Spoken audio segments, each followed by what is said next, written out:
नमस्कार श्रोते हो, आपण ऐकत आहात मराठी पुस्तक विश्व. इथे आम्ही जगप्रसिद्ध आणि प्रेरणादायी पुस्तकांचा मराठीत सखोल आणि भावनिक आढावा घेऊन येतो.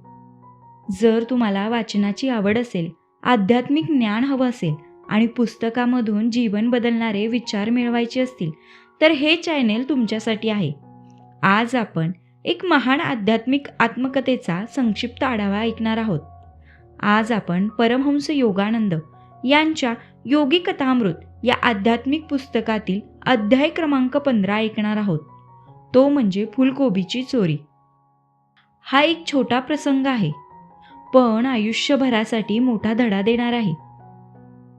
परमहंस योगानंदांच्या आत्मचरित्रातील 15वा अध्याय वरकरणी साधा वाटतो, परंतु तो मानवी जीवनातील अत्यंत मूलभूत आध्यात्मिक तत्व स्पष्ट करतो. तरुण मुकुंद म्हणजे परमहंस योगानंद एका मित्रासोबत फिरायला गेलेले असतात. रस्त्याच्या कडेला हिरवेगार शेत असते. त्या शेतात भरघोस आणि आकर्षक फुलगोबीचे पीक असते. मित्राच्या मनात मोह निर्माण होतो. तो सहज म्हणतो की काही फुलगोबी घेतल्या तर शेतकऱ्याचे काय बिघडणार आहे. पण मुकुंदाच्या मनात मात्र एक सूक्ष्म विरोधाचा आवाज उठतो.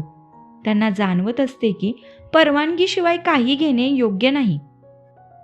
तरीही मित्राच्या आग्रहामुळे ते त्या अंतप्रेरणेकडे दुर्लक्ष करतात आणि काही फुलगोबी तोडून घेतात. घरी परतताना अनपेक्षितपणे त्यांची घोडागाडी उलटते.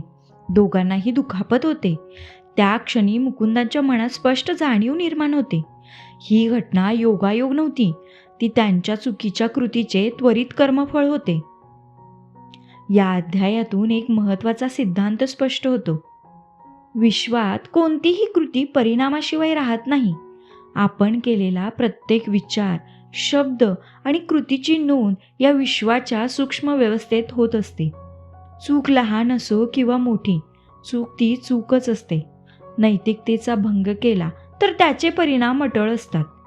योगानंद सांगतात की कर्माचा नियम शिक्षा देण्यासाठी नसतो, तो शिकवण्यासाठी असतो. चुकीतून जागृती व्हावी आणि आत्मा अधिक शुद्ध व्हावा, हा त्यामागील हेतू असतो. हा अध्याय आपल्याला एक महत्त्वाचा संदेश देतो.